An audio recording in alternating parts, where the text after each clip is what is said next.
bokk wax dëgg yàlla Bougane moom amul ku ko gën a sonn moom ci àdduna bi. non mais dafa mënul bokk nag. Bougane waaw moom amul ku ko gën a sonn vraiment. beneen bi ci topp xam nga Cheikh Ousmane. j'ai presque envie tu sais Cheikh Ousmane j'ai presque envie de dire c'est bien pour l'opposition sénégalaise. waaw loolu it am na. on peut pas être dans un pays se dire opposant dormir tranquillement sur vos lauriers xaar ba war a def sa cortège nga yaakaar na ngay romb dem facilement te dara xewul waaye yow loo xeexul ci début bi ba nga yaakaar nga ne boo yegsee ci cappaandaw gi boo ko bëggee am di Ousmane ñu noppi waroon nañu xam ne pourtant bi neen ko Ousmane di wax de xam naa dañoo jàppe woon ne booy bii dafay radicaliser wu rek amul loo xam ne du question de radicaliser xam nga lan laa wax dafa am loo xam ne il faut que l'opposition le comprenne quand on se bat contre quelque chose on se bat pour le principe mu ngi mel ni man su ma nekkee taskatu xibaar mën naa bañ a bokk gis-gis ak sama beneen bokk journaliste boo xam ne xëy na amaana jàpp nañu ne dafa féete ak état mais man journaliste du ma nangu ñu ko laal ñu laal ko moom pour le principe du journalisme corporel la corporel bi ñuy bokk man ak ñoom du ma nangu man ci sama corporation man Mamy Samb ñu dem fekki sama beneen naataangoo taskatu xibaar di ko patamee ma toog di seetaan du ma ko nangu parce que suba mën na ma dal donc ñoom li leen dal nii tey lii teeñ bi la yan bi ñëwagul si xam nga lu tax non dama la bëgg xamal ne la fii ku ma am ndey ku ma amul ndey moo fi am te looluy dëgg bu ñu ko ñemee wax moo am bu ñu ko waxul moo am xam nga Amadou Ba sax dafa sori en tant que PM te moom sax bu mu nekkee candidat Benno Bokk Yaakaar la war a démissionner poste premier ministre bàyyiwaale sunu ministère des sports du dëgg en passant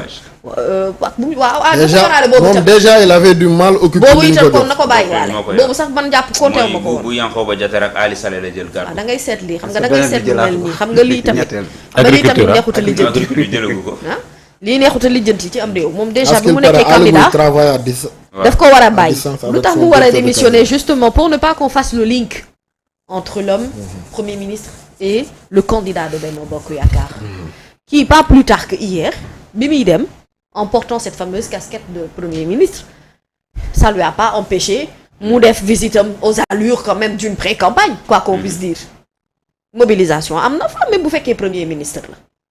premier ministre da ngay dem di visite lu la tere ànd ak yow sa cortège bu gàtt nga defi li ngay def jeex na doo def bruit doo sonal kenn bu ca lenn la raxle politique dugg na ca te dafa njëkkee ci sunu président de la République mais le président Sall quand même il allait faire ses tournées économiques là mais on dit tournée économique non da ngay déplacé wu dem ci région da nga am loo fa war a liggéey ana mobilisation ak pancarte lan moo tax léegi yow dëkk bi maanaam loo xamante ne yow dañ koy permettre yow da nga koy permettre sa bopp nga di ko xañ ñeneen ñi nga xam ne mais ils ont pratiquement le même droit que toi pour le principe maa ngi ci principe ba tey de bougé guma foofu tey jii gis nga opposition bii bu ñu bëggee ñoom jublu ci ay élections pré-campagne bi jot ñu campagne def seen i mbir dugg en plein campagne électorale élections yi neex sénégalais yi tànn ka leen ko ñu bëgg am na loo xamante ne bu ñu ko xeexul ci principe bi du ñu mës a mën a c'est-à-dire li daal Malick Gakou daal Bougane Gueye Dany mooy daal Mame Boye Diao suba moom sax ñam na ndax moom salaamaaleykum ni ñu tere ko dugg stade ku la tere dugg stade du la bàyyi nga daw ci tali loolu leer na wala parce que booy xool interdiction yaa ngi fi trouble à l'ordre public manifestation yoo xamante ne dañu ko dee bañ cortège yoo xamante ne waaw c'est-à-dire que j'étais en train de lire les arrêtés du préfet de Linguère le préfet de Podor c'est-à-dire et doo comprendre en fait finalement da ngay dem ba nit ñi mënatuñu xàmmee lan mooy yoon ci dëkk ak lu dul yoon xam nga lu ñuy jàpp ne lépp lu ñu fi teg ñàkk yoon la c'est ça le danger en fait c'est-à-dire que Malick Gakou moom dafa war a demander au moins informer l'autorité qu'il le fasse ou qu'il ne le fasse pas il aura réussi une chose au moins mooy ne Malick Gakou oui finalement moom de même bu deful yoon nit ñi dañuy jàpp ne moom la ñuy tooñ parce que la communication est menée sur ça. Tout à fait. Et il le réussit très très bien. mais su fekkente ne préfet dañoo génne ay arrêté ñu ne dañuy tere mobilisation ci diir bi ba diir bi loolu tamit indiwuñu tontu par rapport ak ñi doon wax naan Malick Gakou yëglewul. waaw mais su fekkonte ne dañ ne am na koo xam ne mi ngi ci dëkk bi. wala ñu ngi woo Malick Gakou mu def dafa am loo xam ne loolu dinañ comprendre Malick de yëglewul. Malick dañ koo interdit xoolal préfet bi dafa ne. le préfet du département de Linguère arrêté bi mu ne en raison des risques des troubles à l'ordre public. les manifestations rassemblements attroupements et cortèges sur la voie publique sont interdits. yaa ngi dégg sur l'étendue du territoire du département de Linguère à compter du vendredi 15 au mardi 19 septembre. loolu kay leer nañ Adama. notifié nañ ko loolu bu doon def nañu ko tey jii kay. mi ngi wër te amul autorisé wala da déclaré wu laa dinañ mën a wax ne Malick a tooñ mais nga dugg si gox ñu ne tere nañ fi manifestation ab diir parce que yëgewul loolu c'est-à-dire su yëgle woon man mais bàyyi leen soxla mami mu c'est-à-dire xam nga fu ma bëggoon wax ak soxna mami c'est sur l'affaire de l'opposition c'est-à-dire moi j'ai fait un constat ñun nit ñi may ma rek ma jël un peu de recul nekk di analyser tuuti le comportement Djibril mi ngi ko doon wax mais aujourd'hui il risque de vivre une situation pire parce que chacun sa candidature moo la soxal voilà ku ci nekk ci ñoom sa candidature moo la soxal donc ils avaient utilisé un homme boo xamante ne amoon na aura qui est un homme politique ñu utiliser ko pour exister sur le plan politique fi mu ne nii chacun travaille à récupérer cet électorat te tey sooy defee constat la Yewwi Askan bi ñoom ñëpp ñi ngi sur le terrain politique waaw ñi ngi ci caravane ñi ngi uti parrainage ñi ngi def démarche bi or je prends du recul nga may ma ko nag quoi or le combat politique ne devrait pas se porter comme ça. Ce que le M23 avait réussi dans le temps, le F24 duñu ko réussir parce que ku ci ne da nga jël sa ambition jiital ko bàyyi ñeneen ñi et ça pose problème sur la démarche ça pose problème moo tax je suis d'accord que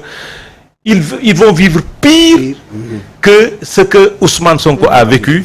et si ñun jëluñu ci garde ñun ñëpp ñun ñi nga xam ne fi mu ne nii nous sommes les candidats qui sont contre la coalition Benno Bokk Yaakaar di nga bon campagne kenn mënu ko tere mais di nga dem bëgg def ay visites de proximité dans les localités ñu xañ la ko mais il faut que les gens prennent garde de cette situation xam ni say mooy am ndam et ce que les jeunes ont réussi dans leur mobilisation de sonkorisation. yéen léegi yéen a ngi doog a comprendre jaay doole bi gars yi di dund. non moi je ne dirais pas jaay moi je ne dirais pas jaay doole sur cette situation mais au niveau du stade li ñu gis jaay doole la. parce que jëm nañ stade bi sax foofu da nga fay teg sa baaram parce que ñu bëri da ngeen di victimiser wu. non gars yi maa ngi woon stade maa ngi woon stade ñëw. maa ngi woon stade.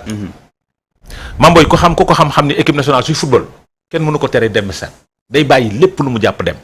ba mu jaral ko mu leen di wër partout dans le monde pour dem seetaan vu les relations qu'il a avec ces jeunes là maintenant dem na stade